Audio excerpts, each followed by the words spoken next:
कह के लेके आ। अब बताओ तुम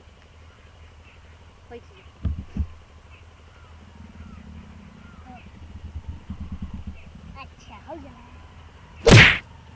जो इतना कहे भी होता ना देख ली हम तो जीवे मुँह तो मौका मिलेला कब कब मार लेंगे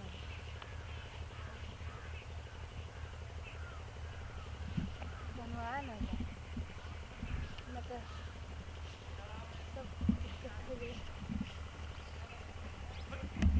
कहाँ भाभी? हाँ बोलिए। कैसा अकेले बैठल हो? ऐसे ही थोड़ा सा खेतवा देखे आइलन यार। अरे खेते अकेले अकेले आवत हो हैं? तो अकेले ना तो 10 लोगों के लेके चलल जाला। कहाँ गए भैया? काहे निकल गइल बानी? अब बुढ़ऊ हो? अरे हो यहाँ दुआरिये पे भेभा गावत हुई है बैठ के। बोलना लो ना अकेले निकली हो। अरे हम कहत बानी खेतवा देखिए नहीं जी घूमत घामत। खेते अकेले आवत हो? सब पियरा गइल बा केतर हो गइल बाटे। बात उतना ना ना ऐसा कोनो बात नहीं है। तो लइकवा कहाँ रहत हो? वो दिन भर खेलले कूदले में रह जाता ते का करब। तब और कुछ बताओ दोस्तों। सब बढ़िया बा अपन बताई। नहीं यार ये ना जाते बच्चे। चल जाई। कहिए?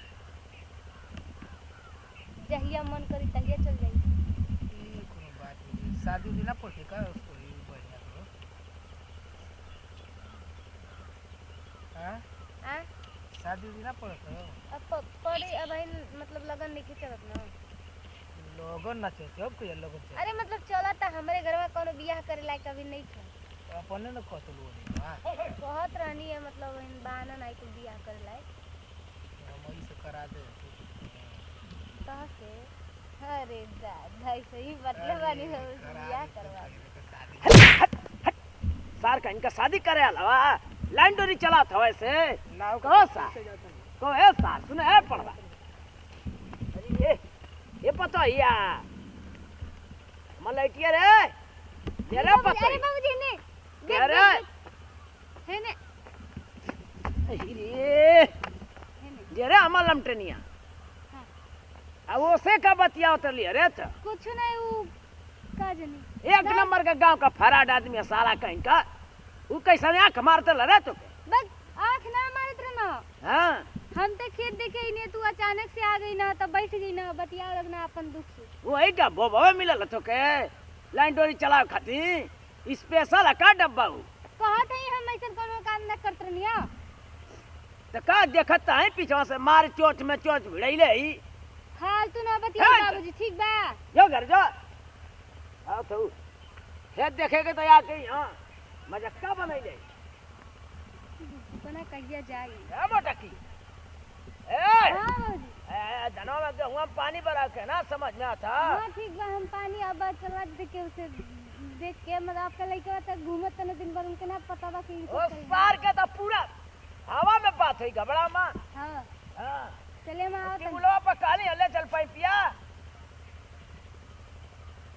आफत भइल बा खरीद लिहनी जाई ले जाके दे दे हम कबड्डी खेले खातिर बोलैला हम साथ हैला हम जाते कबड्डी खेले। अरे सुन बे रमुना फेंक दिया था वो मार तो कदे फेंक दियो अब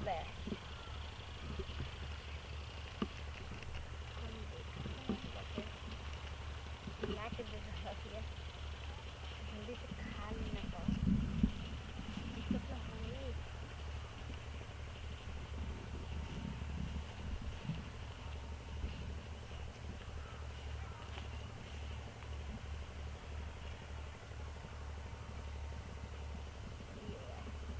होई आदमिया सब यही से खा नहीं तो मजा आवेला खा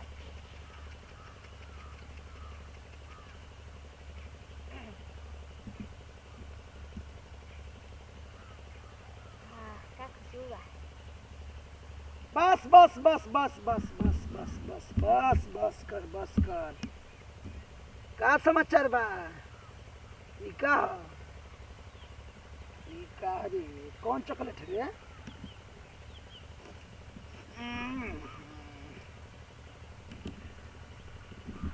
पान मसाला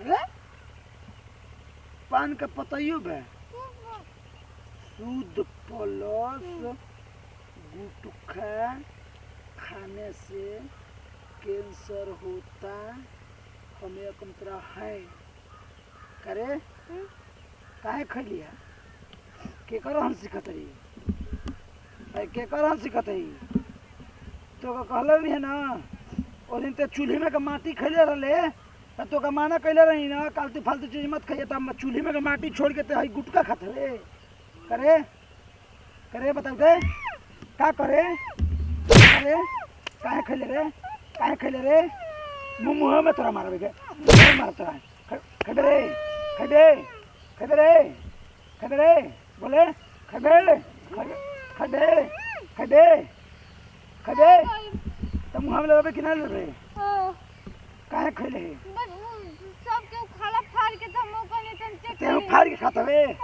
तो का जिंदा ना छोड़बे मुंह दे साफा मुंह एक घर निकल चलते ते बड़ा मुंह बड़ी बड़ी हम के नहीं रे अब घर का चाप दे मुंह खाता गुटका खाता वे मम्मी कहता हूँ चाप के धोती में मच्छी में मुंह दे ही बार चिंता ना हो अब आई अरे मत रहो रे तोरा तोरा मतलब में ना रही तुम्हारे आफत कर रहा था आफत ना ते या कहे गहू के खेत ते खात रे अतना रंगदार भइल पड़ते हां एतना तो रंगबाजी करत रे काहे खइबे हम जब दारू ना पीला हम माटी ना खाइला हम मांस ना खाइला हम मछली ना खाइला ना कोनो नशा करीला ना सिगरेट पीला ना धूम्रपान करीला ना बहुत खासा खाना खाइला ते काहे खइले बताओ बताओ है हुरम मुंह में बहुत ज्यादा है मुंह में हुरम भाई हुरम अबे अब बहुत ज्यादा काहे होता खइले है काहे खइले हे करेजा तोर टूट जाई करेजा तोर सजी त के पैसा दी तोरा देखा पूरा गांव के मेहरू खई हंस त के रिक्स ली हैं हम बुढ़वा जन बोले ले पकड़ आ दे बाबे खइबी रे खइबी बपुआ काहे खइले खइबे ए मर जो चल निकल घर से एकदम रोकी मत अरे जोर जो जल्दी जो काहे मार काहे अरे तोहर माई है आई भोपू खइले बिया है का है सारा बता ए जे पूछे कि काहे खइले के लिए लसी रे कौन दुकान पे से ले से रे हम ले कहीं हो हैं हम ले चल बताओ जल्दी बता के लिए से रे की कर समझ ले कौन ले कहले बाबूजी ले कहले के ले कहले रे के ले कहले के ले कहले बताओ हे कहां चल इधर देख मुआ ते घर में ना रहे चल निकल एकदम हम जाइए एकदम निकल एकदम ना रहे हां जो निकल चल तो के बार समझावत है कि ना देख हम अबे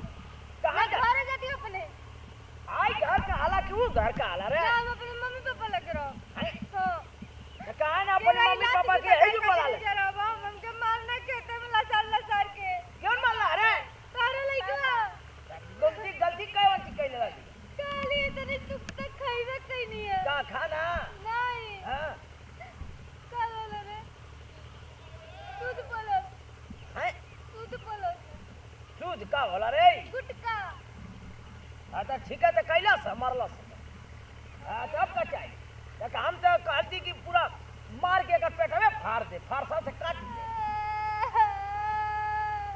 चल घर चल रे सुअर नहीं हर चिल्लात हुए हे खात हूँ जहर लाठिया मुंह में डाल के फाड़ दे नकिया भोबड़ हो जाए पूरा तू तो हमारे बच्चे बोलबे ना करी ठीक बा हम जाई तो हमारे बच्चे ना आई अरे हरामी का इनका तू कैसन मारा थी रे ओ मैं ना कम ना है बोले के तो समझाओगे तो मैं उल्टा के समझाओ तो ही अरे हरामी का इनका जहर खाए आले तू हां आई सीखी नहीं आई पा भर सारा लड़िया है ना सीखी तो हम का करनी हो लगता है चल मेरी खानदान में क्या हुआ तकले सुरती ना खैला आ तबले तू मार हचर हचर हचर हचर पुकार गुटका खाए लगलू कहा न 4 आदमी में जाके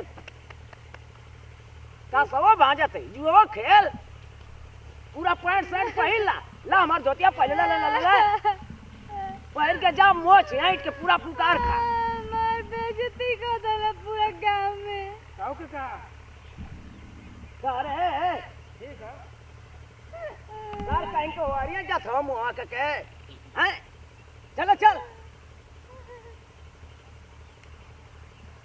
कहोसा कैसा ना नजर्रा भिड़ावा था कैसा नहीं पेटावा कैसा ना हाल कहीं का अरे क्या पूरा छोड़ बोल ले छोड़ मुआ दिया ए बेटा छोड़ दे ए बाबा छोड़ दे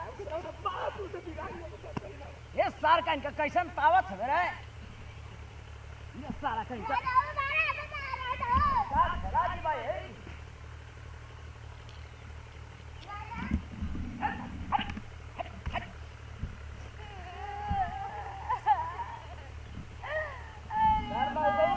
हमारा था हम तो बर्बाद हो गई नहीं हमके फिर हमारी इज्जत उछाल देला बूढ़े को पना तोर बतारा मर गल का मोई बाबा पापा के जिंदे चल घर चल हम ना हेलो यार अंकल जा था कौन चल घर चल चल अरे भाई घर खा तू जरा शरबत बनैले हो पीला का हो चलो घरवा अहिरे चलो अहिरे मोटर चलो घरवा अहिरे चल चल या भैंसिया जो मटकी जो जो जो जो ये मत हमारी घर और जो सुने पतोहिया। नमस्ते प्रणाम। आप लोगों ने जो भी वीडियो में देखा है उसको सीरियस मत लीजिएगा, एंटरटेनमेंट था। और जो औरत ऐसी गलती करे तो मर्द और औरत में कोई फ़र्क नहीं रह जाएगा। तो औरतों को ये शोभा नहीं देता कोई चीज़ का, कोई पदार्थ का, कोई नशा करे। जो गलती हमने किया आप लोग भूल के भी मत कीजिएगा। मिलते हैं अगले वीडियो में। यहाँ से विदाई दीजिए। नमस्ते प्रणाम। भाई कुछ बोलना चाहते हैं? हाँ पिए सिगरेट गांजा बीड़ी धूम्रपान है हाँ तो देनी गलती बा मतलब बड़का बड़का खंभा हाँ, पूरा पेप्सी नियर मार डरका तो का फायदा करी बोबड़ जीवी नहीं। तो आप लोग ऐसी गलती मत कीजिए देख कर कुछ मतलब बाबूजी को देख के दीजिए। हाँ भैया प्रणाम। नशा कर बहुत गुनाह चीज है वो तो याद की बात से नशा मत करिए। अब भैया केहू जन नशा मत करिए नहीं तो फेफड़ा खराब, आंतड़ी खराब, किडनी खराब, लीवर खराब, बहुत हानिकारक है। यही नशा के चलते मेरे बाबूजी के दोनों किडनी फेल हो गई। अरे हरामी कहीं का झूठाई का थिया ना हो भैया। नमस्ते प्रणाम।